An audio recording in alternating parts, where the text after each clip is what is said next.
વિદેશ જવાની ગેલછામાં પરિવાર છેતરાયો। અરવલ્લી જિલ્લાનો વધુ એક પરિવાર વિદેશ જવાની ગેલછામાં છેતરાયો છે।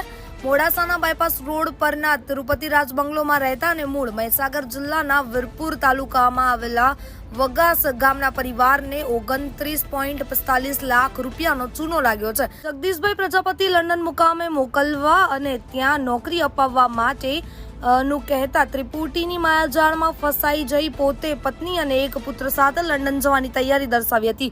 ત્રણેયને લંડન પહોંચાડી દેવાનો કુલ ખર્ચ 32 લાખ રૂપિયા કહેતા પરિવાર આ ત્રિપુટીની વાકજાળમાં ફસાઈ ગત 18 ઓગસ્ટ 2022 થી 12 જુલાઈ 2023 સુધીમાં જુદી જુદી રીતે રોકડ અને બેંકમાંથી રૂપિયા 29,45,000 ત્રિપુટીઓએ ઓળવી લીધા હતા। આ ત્રિપુટીઓ એકબીજાની મિલીભગતથી જગદીશભાઈ પ્રજાપતિ અને તેમના પત્ની પુત્રના ખોટા ડોક્યુમેન્ટ્સ પણ બનાવી લીધા હોવાનો ફરિયાદમાં ઉલ્લેખ કરાયો છે। ફરિયાદીનું ફોરેન જવાનું સપનું સાકાર ન થતા તેઓ છેતરાયા હોવાનો અહેસાસ થતા ભોગ બનનારે રૂપિયા પરત માંગતા માંડ 1.5 લાખ રૂપિયા પરત મળ્યા હતા।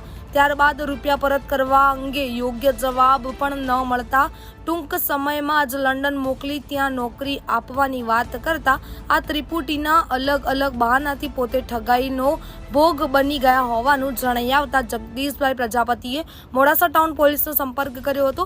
મોડાસા ટાઉન પીઆઈએ ભોગ બનનાર જગદીશભાઈ ધુળાભાઈ પ્રજાપતિની ફરિયાદ લીધી હતી। પોલીસે ત્રણેય આરોપીઓ સામે વિશ્વાસઘાત અને છેતરપિંડીની કલમો હેઠળ ગુનો નોંધી ત્રણેય આરોપીઓની ધરપકડ સામે ચક્રો ગતિમાન કર્યા છે। ઋતુલ પ્રજાપતિ સાથે નીરવ પ્રજાપતિ, સમાચાર 31 અરવલ્લી। મારું નામ પ્રજાપતિ જગદીશ કુમાર ધુળાભાઈ છે। તારીખ 7/7/2022ના રોજ બ્રિજેશભાઈ શાસ્ત્રી અમને પૂજા પાઠ દરમિયાન મળેલા અને ત્યાં એમણે જણાવેલું કે અમે વિઝાનું કામ કરીએ છીએ અને મારી બેન અને મારો ભાણો લંડન ખાતે જ રહે છે, એમના માણસોની જરૂર છે, તો તમારે કરવું હોય તો અમે તમને લંડન મોકલી દઈશું આવું કહેલું। તો અમે લંડન જવા માટે પ્રોસેસ કરેલી। એના માટે અમે એમને 25 લાખ રૂપિયા બેંકમાં ટ્રાન્સફર કરેલા ટુકડે અને 4,45,500 કેશ આપી હતી અને પછી એમણે અમારી પ્રોસેસ કરી હતી, પણ એમાં અમને ખોટા એપ્રુવલ લેટર અને ખોટા ઓફર લેટર મોકલેલા તે અને VFSની ડેટ ના લેતા અમે ચેક કરેલું એને તો એ ખોટા માલુમ પડ્યા હતા। તો એ ખોટા માલુમ પડતા અમે એમને કીધું હતું કે અમારે નથી કરવું ભાઈ, તમે અમને પૈસા પાછા આપી દો એમ। તો એમણે કીધું કે અમારી જોડે બીજા ઘણા રસ્તા છે, તમે ચિંતા ના કરો, અમે તમને લઈ જઈશું લંડન।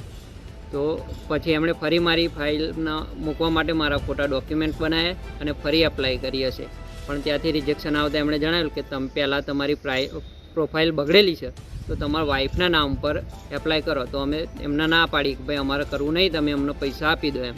તો વારંવાર પૈસા માગવાથી એમણે 50,000 લાખ રૂપિયા અમને પાછો મોકલાયો હતો, પણ પછી 6 મહિના સુધી બીજા પૈસા મોકલાયા નહીં અને કીધું કે ભાઈ અમને પૈસા મોકલાવો। અમે વારે ઉઘરાણી કરતા એમણે ફરી 1-1 લાખ રૂપિયા મોકલાવી આપીને કીધું કે પૈસાની વ્યવસ્થા નહીં, તમારી જોડે તમારા વાઈફનો ઓપ્શન જ છે, એના નામ પર ફરી કરો અને અમે તમને લંડન લઈ જઈએ। તો અમે થાકી અને મારા વાઈફના નામ પર કરવા માટે એમને કીધું કરો। તો એમણે ફરી પણ મારા વાઈફના ખોટા સર્ટી મોકલાવી અને એપ્લાય કર્યું, ત્યાંથી કદાચ રિજેક્શન હશે, પણ એમણે પાછું તમારું આવી ગયું છે એવું કરી અને બીજા કોઈના સર્ટીમાં એડિટ કરી અને ખોટા સર્ટી ફરી મોકલી આપી અને ફરી પૈસા માગણી કરેલી 10 લાખ રૂપિયાની।